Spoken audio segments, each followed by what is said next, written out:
Alright guys, this is Zach with Zach's Weather Shack, and I wanted to give you guys my first call on the storm Saturday into Sunday. It does look like we are going to get the big one this time. We're going to have everything. We're going to have snow, sleet, ice, and eventually rain. Right now our temperature is about 5 degrees with wind chills well below zero.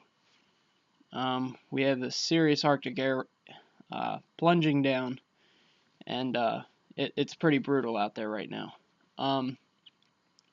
So let's take a look at the storm. Take a look at the GFS. It shows a very big storm. The GFS was actually the first one to say this is going to be a significant snowfall storm. It shows it riding right across here, and it's going to slide right into the mid-Atlantic and just pound us with moisture. It's going to be lots and lots of moisture, unlike the last storm where it was a lack of moisture and we got very dry, thin snow. This is going to be thick, possibly wet, and it's going to be much better snowfall if you like snow. Let's go ahead and take a look at the snowfall from the GFS.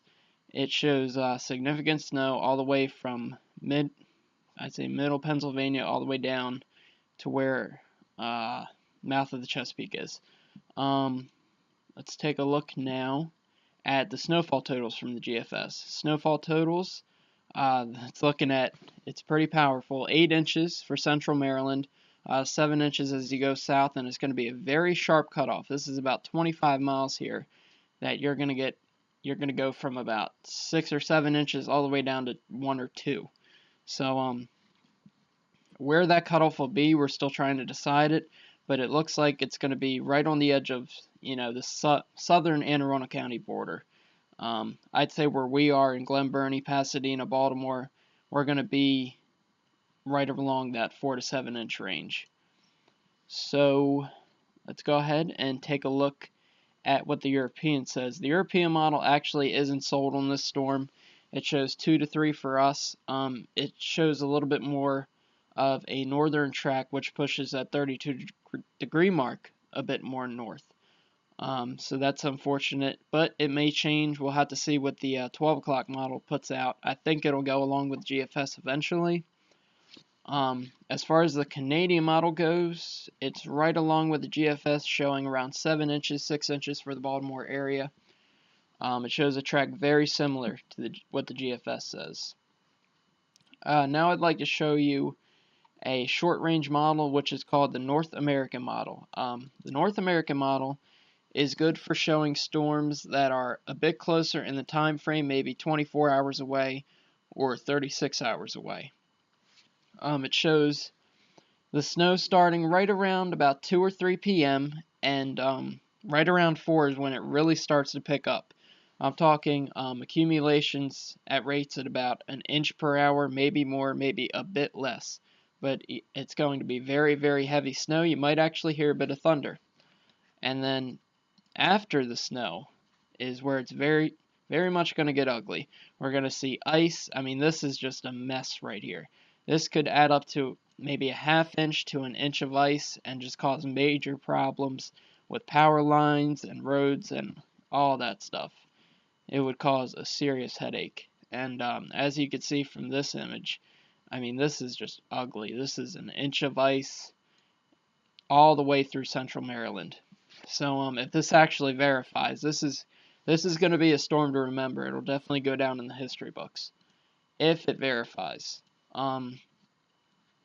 As far as the snow totals go from this short range model, it's a bit more aggressive than the GFS. It shows 9 inches for central Maryland, all the way spreading through Anne Arundel County. So if this verifies, this is going to be a storm for the history books. Now, my range for this storm, I'd say right around 4 to 7 right now. It could change. If it's going to change, it would be a little bit more. I could change it to 5 to 8 or maybe 6 to 9, but we'll have to see if these models keep on trending this way. As far as ice goes, I would be calling for at least a quarter inch of ice, and that is just a serious problem because if you're on the roads at that time that the ice is going to build up, you're just going to be sliding everywhere, and there's going to be all kinds of accidents. I'm kind of glad this storm is going to happen on the weekend just so that rush hour isn't affected, because I know people would try to get to work in this, and it's just, you do not want to be on the roads at this time. Now, it is going to switch over to rain sometime around, I would say, 12 to 1 a.m. At that time, the issue is going to be the surface temperatures are actually going to stay below 32. So there isn't going to be much melting, as the ground is just going to hold that ice. And it, like I said, it's just going to be ugly. It's going to be one heck of a storm if all this verifies. Now, after this storm, I'm actually looking at a storm next weekend that the European has picked up. And as you can see, this will be another monster next weekend if this verifies. It shows actually coastal low riding right up the coast, tracking just about right over the bay. I mean, this would be a monster as well. And the European is actually showing that. I know it's kind of dumb to talk about snow totals a week out, but you know, we'd be looking at a foot of snow if this verified. So we'll keep an eye on this storm as well. I'll have my final call probably after the overnight models come in. I'll definitely have an update around 2 p.m. after the afternoon models come in, but I'll have my final call about 2 a.m. Tomorrow night. That would be Saturday morning. So that's all I have to say about the storm and the storm following this one. Stay updated, and thanks for watching, everyone. Have a great day.